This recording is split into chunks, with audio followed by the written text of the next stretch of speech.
James Earl Ray is the man who was convicted for the assassination of Dr. Martin Luther King. We celebrate Dr. Martin Luther King's holiday this week. But did you realize that there are those among Dr. Martin Luther King's family who do not believe that James Earl Ray is the one who was responsible for his death? Well, we're going to talk about that and a whole lot more right here on today's Charlie Crimebuster, what some people have called, well, the fastest minutes in podcasting.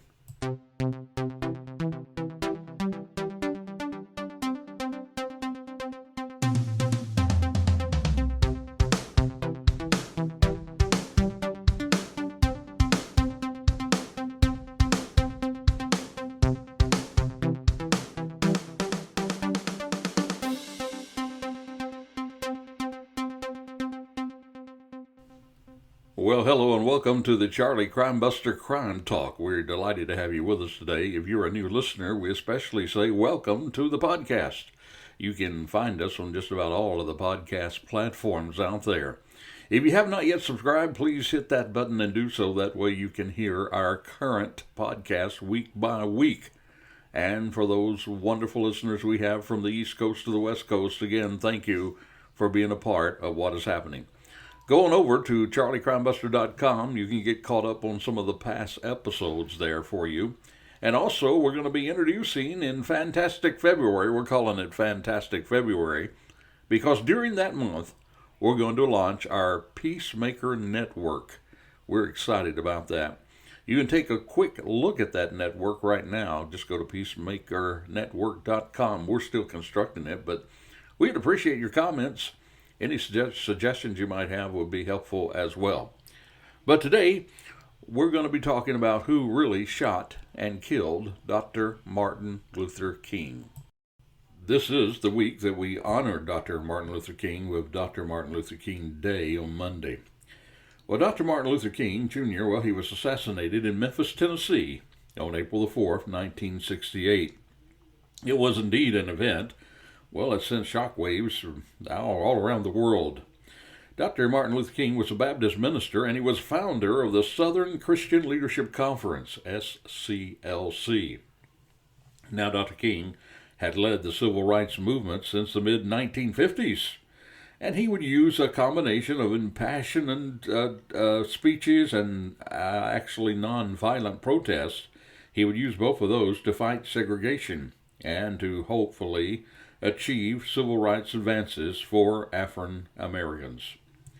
Now, his assassination, of course, led to an outpouring of anger among black Americans, as well as a period of national mourning. And that did help speed the way for an equal housing bill that would have been the last significant legislative achievement of the civil rights era. Now, give you a little more about the background with the King assassination. The latter years of his life, Dr. King, well, he faced a lot of criticism from some young African-American activists who favored a more confrontational approach to seeking this change. And it seems that these young radicals, well, they kind of stuck a little closer to the ideals of another black nationalist leader by the name of Malcolm X, who, by the way, he himself was assassinated in 1965. You see, Malcolm X, he condemned the way that King went about it. He said that his advocacy of nonviolence was actually, he even called it criminal. And he had a different idea about how to go about changing the country.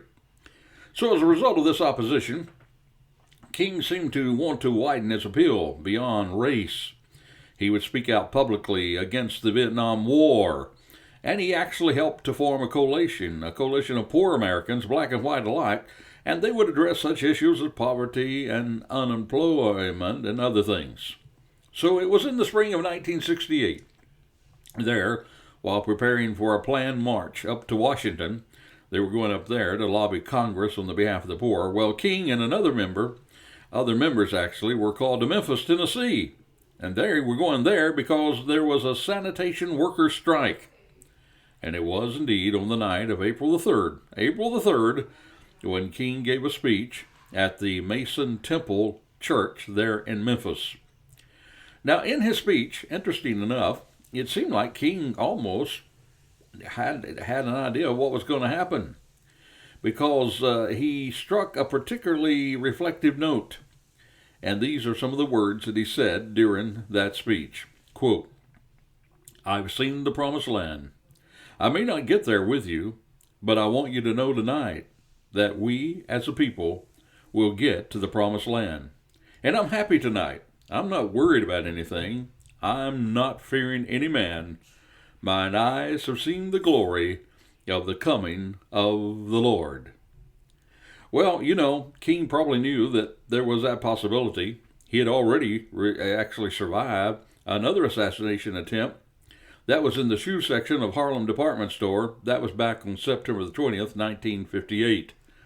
But that incident, well, it only affirmed his belief in non-violence.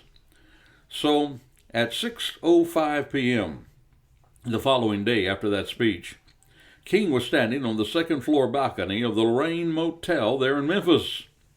That's where he and his associates were staying. And while they were there on that second-floor balcony, a sniper's bullet struck him in the neck. He was rushed to the hospital, where he was pronounced dead about an hour later at the age of 39. And of course, there was shock all over the news as that news got out. And it sparked rioting in more than 100 cities around the country, burning and looting. And amid that wave of national mourning, well, President Lyndon B. Johnson at that time, he urged Americans to reject the blind violence that had killed King, whom he called an apostle of nonviolence.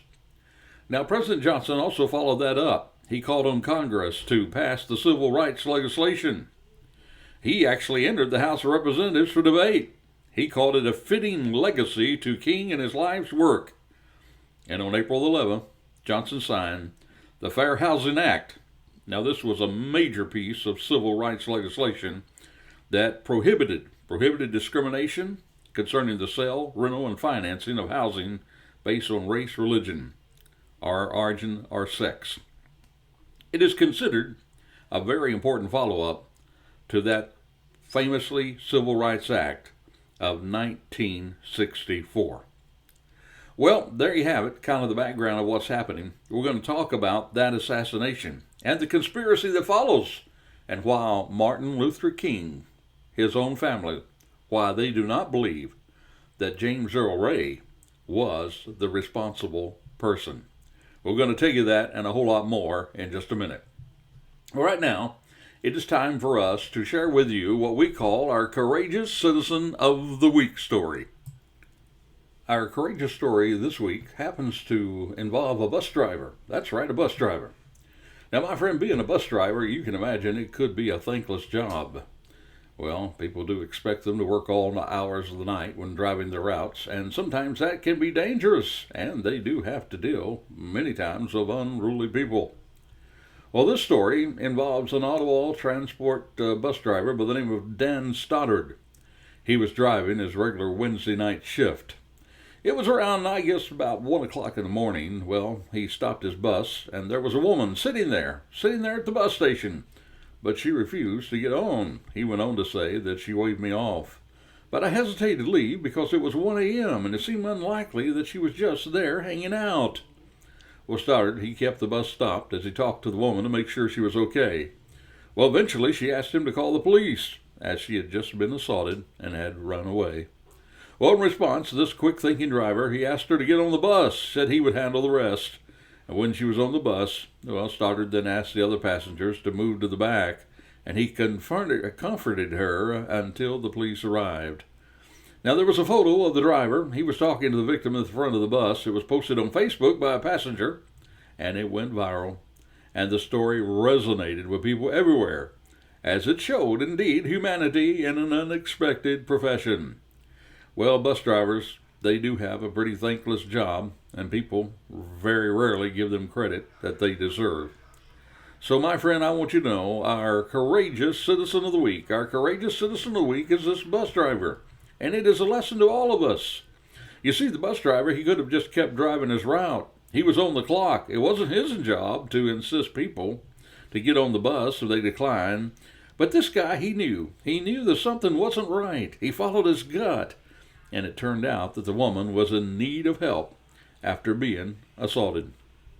My friend, this story is a good reminder to you and I both.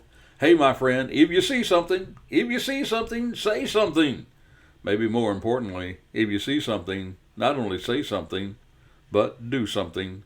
This, my friend, is our courageous hero of the week.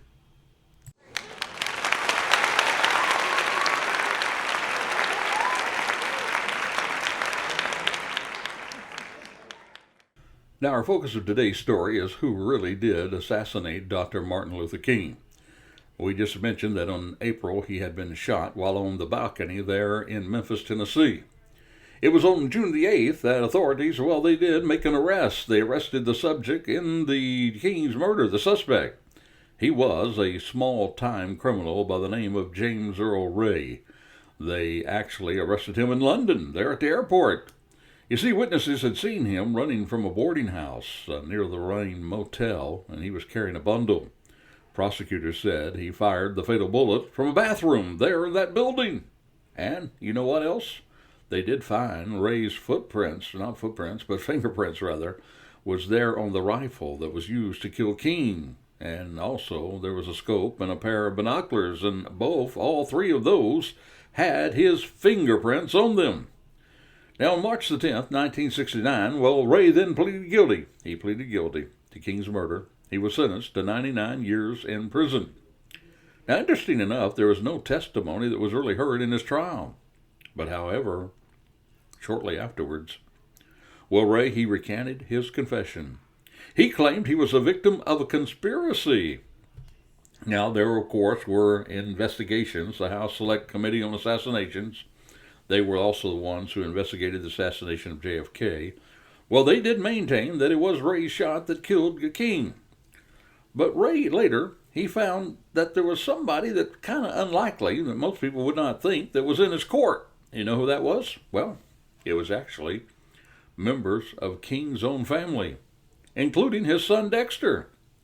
And Dexter actually, publicly, he met with Ray in 1977, and then he began to argue and ask the U.S. government to reopen the case. You see, though the United States government had conducted several investigations into the trial, each time they were confirming Ray's guilt as the sole assassin.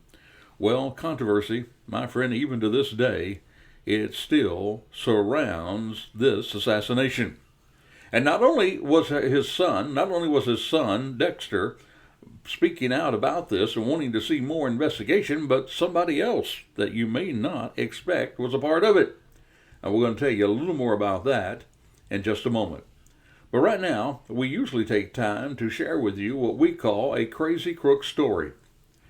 But our crazy crook story today is a little different.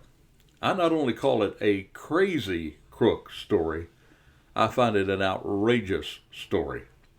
And I want to talk to you about that story, and then we'll get back to our main focus here on today's program. With our crazy crook story today, I'm not only going to call it outrageous, I'm going to call it disgusting. Today we find that there was a teenage Wendy's employee. He was shot in the head. Now get this, shot in the head after a customer got into a row about barbecue sauce. That's right, Brian Duncombe Jr.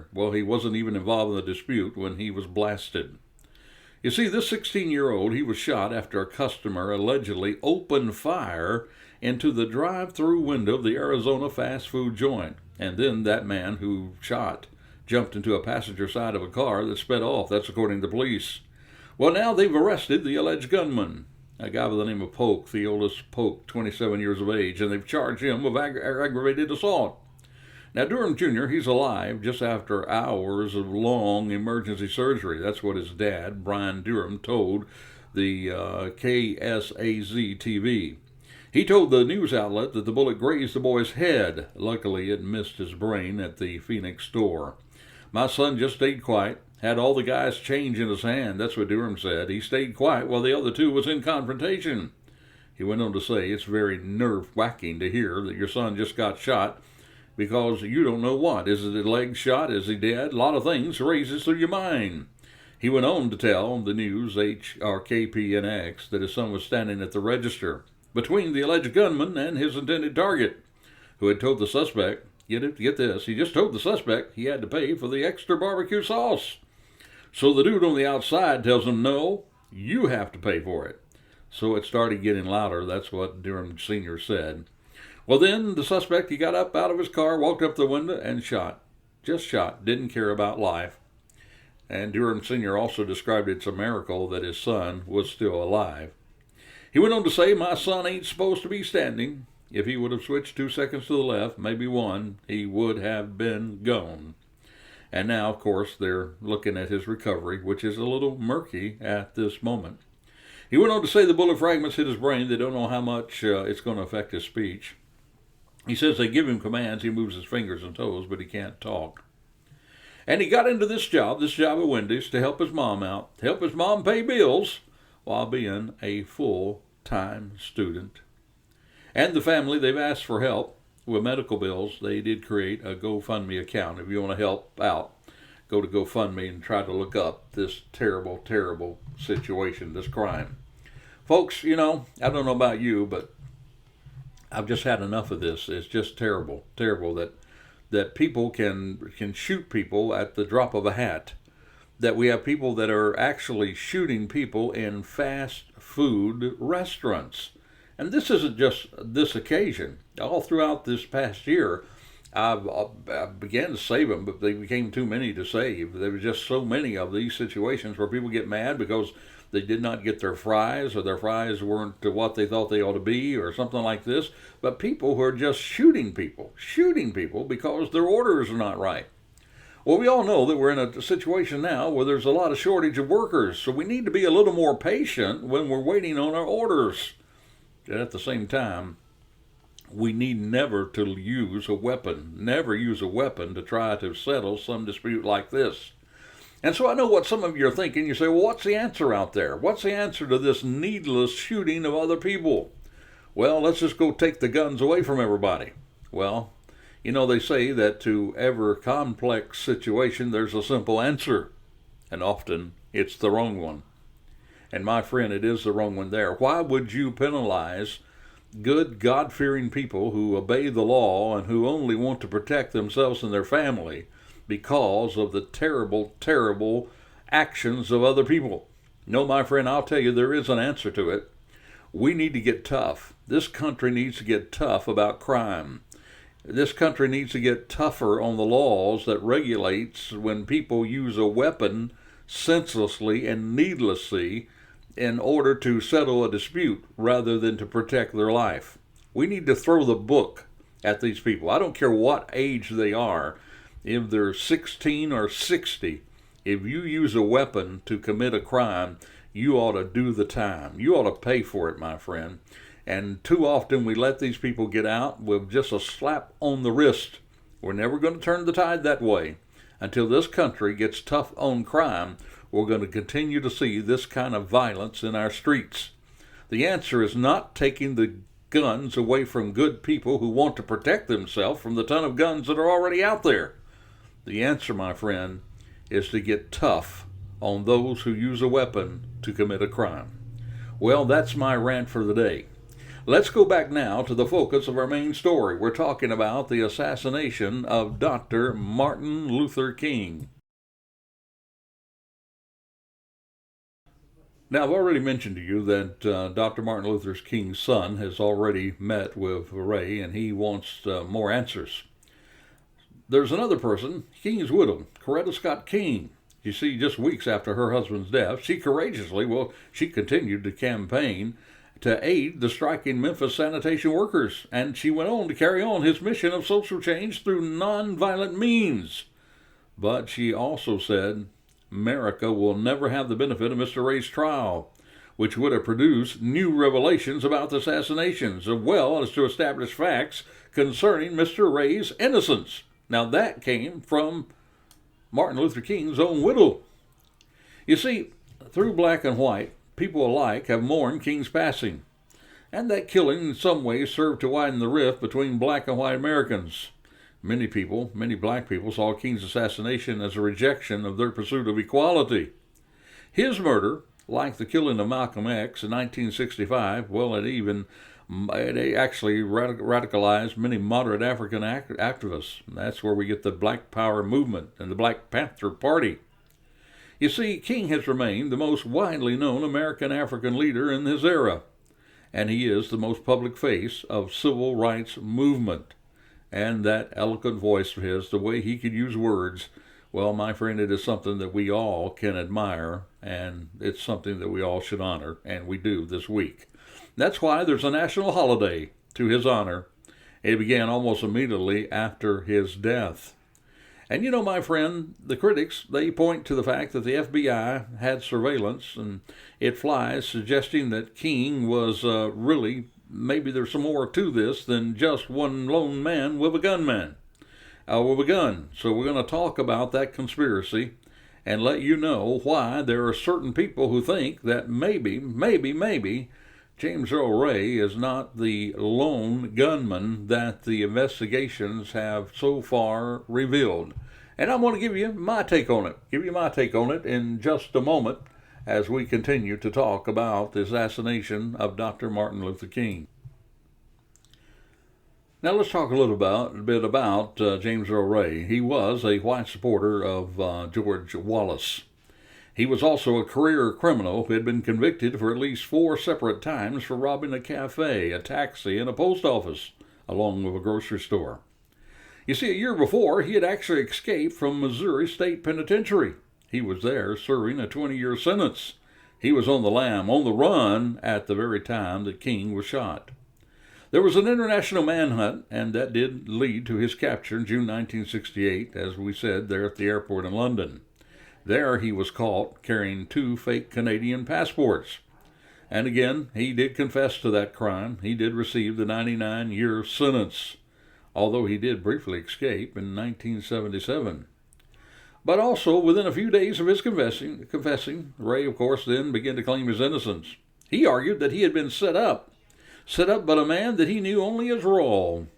Ray said, had directed him to buy the gun and the binoculars and to rent the room across the street from the motel.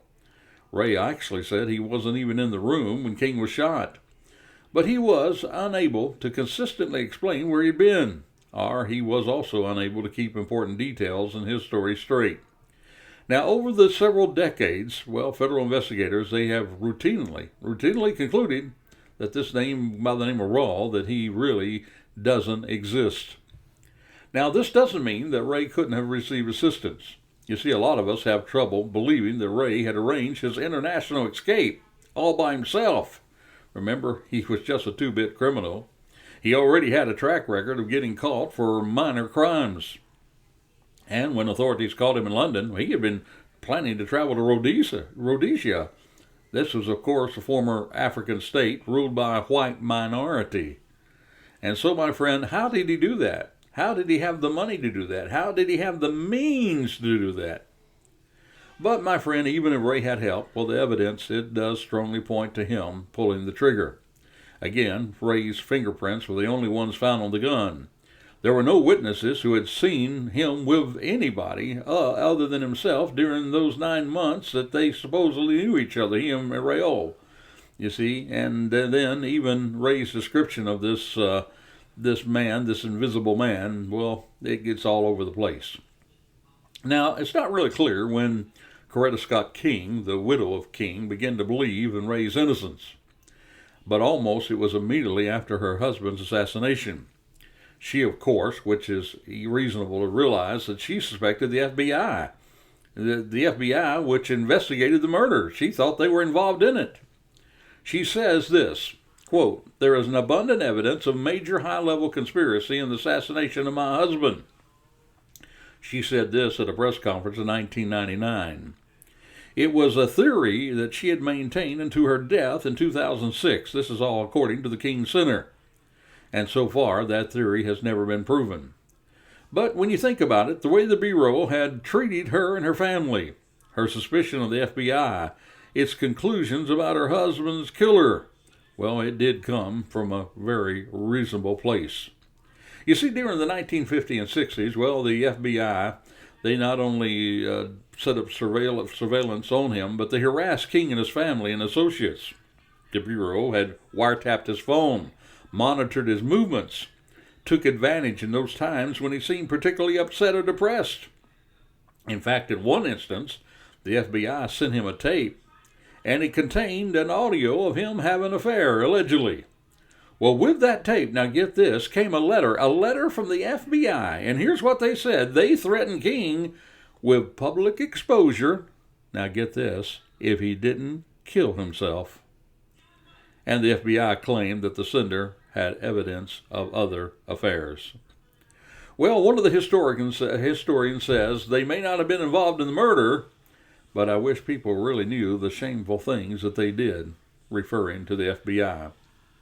Even a former agent of the FBI's field office in Atlanta, well, they said the Bureau's tracking of King was second only to the way they went after Jimmy Hoffa. And in 1975, well, a group of former FBI agents, they called on the Congress to investigate the harassment. And that investigation, my friend, well, it declassified scores of memos detailing the Bureau's abusive behavior. But in all of those memos, it did not reveal any evidence at all, that the FBI formally plotted his death. Now, Coretta King's specific belief in Ray's innocent, well, that's a little tougher to explain. You see, the King family, they started to publicly voice their opinion in 1997. That was the year that Dexter visited Ray in prison. And even after Ray died, he died in 1988 from medical complications, well, the family continued to assert that there was, as Coretta King said in 1999, overwhelming evidence that identified somebody else, not James Earl Ray, as the shooter. They go on to say that Mr. Ray was just set up to take the blame. Well, now, this belief, well, is partly influenced by the strange case of Lloyd Jowers. You see, he was the guy who owned the restaurant below Ray's rented room in Memphis. Now, for the first 25 years after the death, well, Mr. Jowers, he did not claim any involvement in the murder. But then, after HBO, they conducted a televised mock trial about the assassination in 1993. That was when Ray gave his first public testimony. And get this, in that mock trial on HBO, James Earl Ray was found not guilty. Well, after that, well, Jowers declared that he had been a part of the conspiracy to kill King, and that Ray, well, that he had just been a patsy. He had been set up to take the fall. Now, the other people involved in this conspiracy, according to him, included a Memphis police officer, actually several of them, a mafia member, and that infamous person that nobody thinks exists. Well, these claims, well, they led King's estate to sue Jowers in 1999 for a symbolic $100. That was in a wrongful civil death action. And during that 4-week trial in Memphis, well, a 12-person jury, they heard testimony from over 70 witnesses. But Jowers, he didn't testify because there were no criminal charges at stake. Well, the jury, they awarded the money to the state, the $100, and they decided, the jury, that King's assassination had likely been the result of a conspiracy that involved Jowers, not Ray, as well as others, including governmental agencies. Well, the day after the trial ended, well, Coretta King, she held a press conference in Atlanta. She praised the decision. Here's what she says. I wholeheartedly applaud the verdict of the jury, and I feel that justice has been well served in their deliberations. She went on to say the jury was clearly convinced by the extensive evidence that was presented during the trial that, indifferent to Mr. Jowers, well, the conspiracy of the mafia, local, state, and federal government agencies, that they were deeply involved in the assassination of my husband. Now, it is important for us to realize that this verdict was just a civil trial. It's not a criminal conviction. Sometimes that's erroneously put out in fake news, especially online. And the Department of Justice, well, they've investigated Jowers' claims and the evidence of the civil trial. And the Department of Justice, well, they concluded that Jowers' claims wasn't credible. Among the evidence was a recording of Jowers in which he suggested he was interested, the recording said he was interested in fabricating this entire story for financial gain. So, where does that leave us? Well, yes, there are still remaining questions about how everything happened on the day of King's assassination. Yes, there are those questions. But I will say that legal and historical scholars, there's still a broad consensus that James Earl Ray, though he may not have acted alone, that he was indeed the gunman that fired the bullet that killed Dr. Martin Luther King. Well, my friend, during that time, it was a terrible time. There was a lot of unrest in the country, just as there is today. And let you and I both hope that cooler heads will prevail in this next year, that we will come to respect each other, that we will realize that everybody deserves respect. And though we may not agree with each other, may we learn to disagree agreeably. Let's get away from this idea that we have to hate those who do not look like ourselves or those who do not think like ourselves. Let's do it the American way. Let's become a democracy that respects the rights of others and the beliefs of others as well. Until this time next time, this is Charlie Crimebuster thanking you for being on board on this special edition that we honor Dr. Martin Luther King and we talk a little bit about his assassination. So until this time next time, let me remind you, be safe, be alert. For life you save, my friend, it may well be your very own.